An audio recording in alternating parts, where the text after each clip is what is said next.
Well, I got my bull back from getting boiled out and cleaned up, and today we're gonna score it.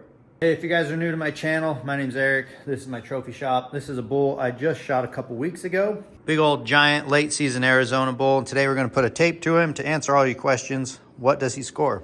Relocate him over here where we got a little more space and an area to measure him. There he is. What do you guys think he scores? Put some guesses in the comment thread before I tape him out. Here's a couple of the other big bulls I've killed. I think he's somewhere underneath these two. Not as big, but not far off. Disclaimer, guys, I am not an official scorer, so this is very unofficial, but I have a pretty good idea how to score it. Maybe you guys can learn a tip or two. Many scoring systems offer scoring sheets online. I don't bother. I'm just gonna measure the right antler, the left antler. And what I have for an elk is G1, 2, 3, 4, and 5, and then main beam, which is all the way out to the tip. And then you're gonna have circumference. I think they call them H on the like the Boone and Crockett scoring system. It's your mass measurement between the G1 and 2, between the 2 and 3, 3 and 4, and then right there. You get 4 mass measurements. This bull does have some extras that are scoreable. So we got a slot for those down here on the extra.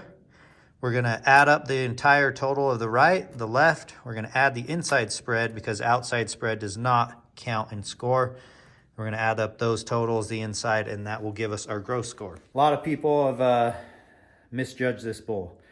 On the hoof, he doesn't look giant. I mean, in my opinion, he's a giant bull, but you can really be deceiving because he is massive. He does have some great length. So you're kind of like, when you see him, you could be like, hey, that could be a 330 bull or a 360 or 370 bull. We're gonna find out right now. But again, if you have any guesses, put them in the comment section.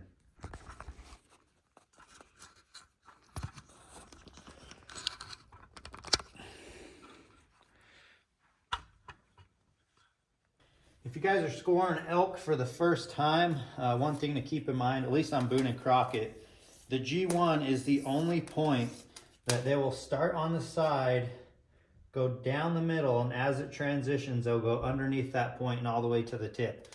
But the reason I have some masking tape is I can make a mark without marking up the antler of where that point would start.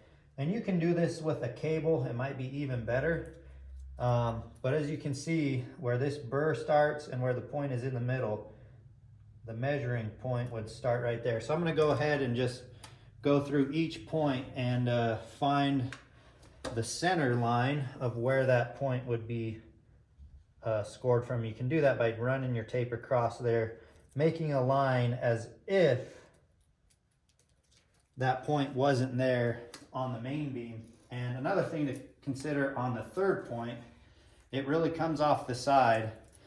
So again, a cable would be a little better. I'm just doing my best, but you can see right about where that number 5 is where you're gonna start that measurement, right in the middle of the tine where it would come down and meet the main beam. So I'm gonna hold that there and just draw a line. Again, this is not official, this is very unofficial, just for fun, but I've seen them do that. The guys that are actually like an official score, I've seen them use tape like this. But I'm gonna mark this up on the right antler and we'll get measuring each point.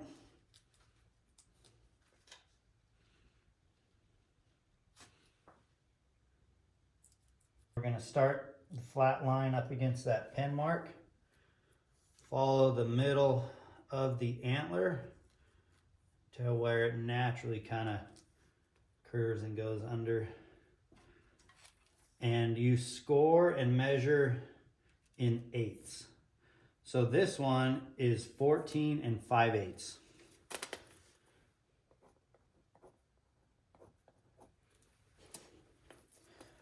I'm gonna move on to the G2. Stay in the middle of the tine.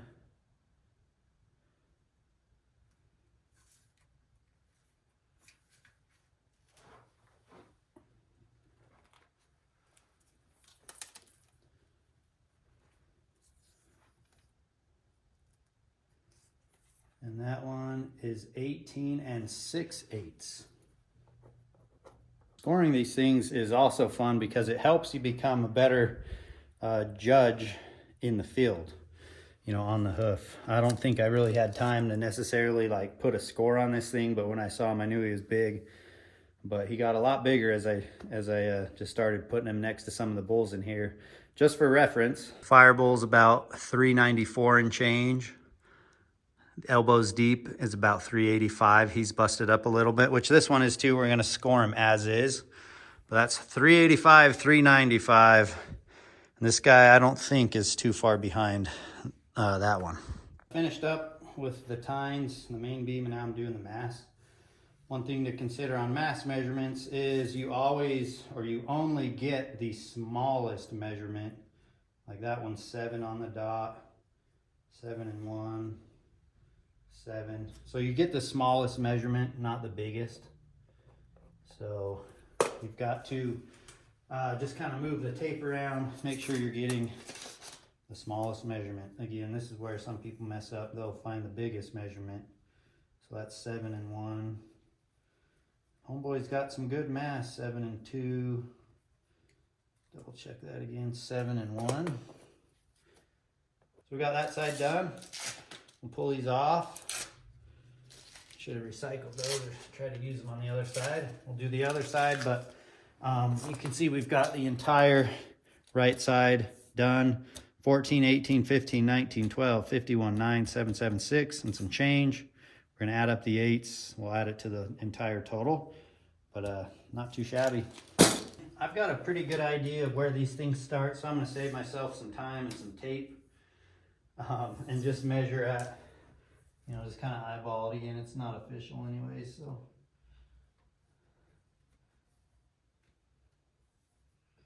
His G1s definitely do not help him.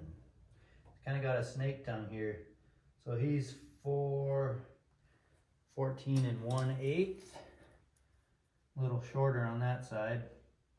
Sometimes when they have the cable, they'll be a little better, like following each curve of the point. You actually might get a little more. So 16 and 3. Does that make sense? Think about if they were to tight tape it, they call it, and they run that cable and they follow that line in the middle and they follow each curve. I might actually get a higher score, but I wouldn't put money on it, but I don't know. I'll try to do it the best. So you stay in the middle of the tine, and when there's curves, you can kind of follow those curves, but it's just not as good with this soft tape as it would a cable. And then what they do is measure that cable next to like a carpenter's tape. But that is 16 and 4. That's pretty impressive. He's bigger on the third on this side than he is the right side. Follow the curvature of the point. This royal, fairly straight, so pretty easy on this point.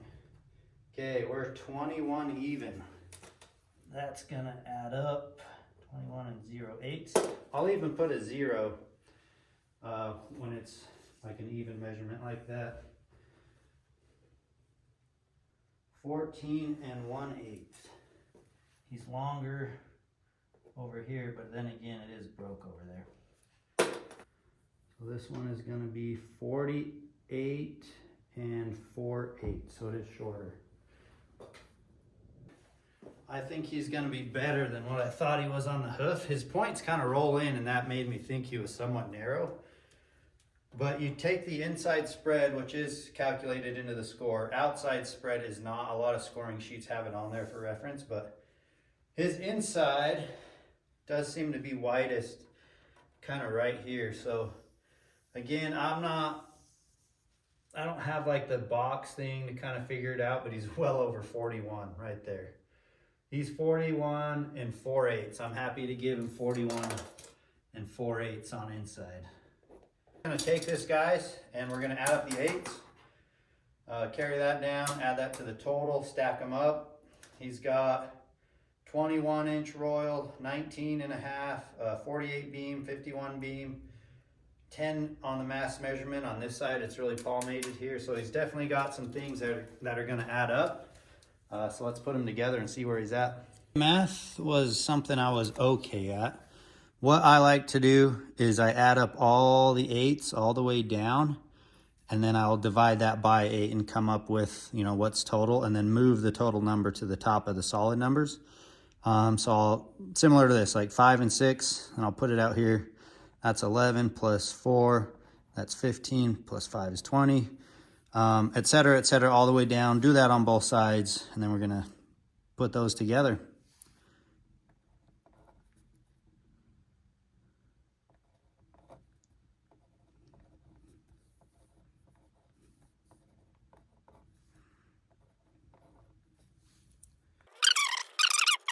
Here's where we're at. We've got the total of the right antler, 164 and 1/8. The left antler is 168 and 7/8, a little bigger there. And the inside spread, 41 and 4/8. So we are now going to add the 8s and carry that oval over into the gross score here, and then add up those 4 numbers together and see what we got. Well, there you have it. I added up the 168 plus 164 plus 41 plus the 1 and 4/8 that carried over, and our gross score is 374 and 4/8. So that's what I've got, guys. Again, unofficial, but super fun to measure him. So he's been out. I killed him over a month ago. I know I said a couple weeks in the beginning. I first scored him at 379 and some change. So either I was off or they have shrunk, which they always say they do shrink. That's why they actually have a 60-day drying period. So he's shrunk maybe 4 to 5 inches since I've measured him, or I just completely biffed a couple things, and now that I got the tape out and did it a little tighter, I was off. But I've got 374 and 4/8. Right here is gross score. He's an absolute slammer. This is a film I'm so excited to share with you guys, which of course will be on the Hush channel. So if you're not subscribed to Hush, go check that out. The description is in or a link to the channel's in the description center, and please subscribe to my channel. Hope you guys enjoyed it.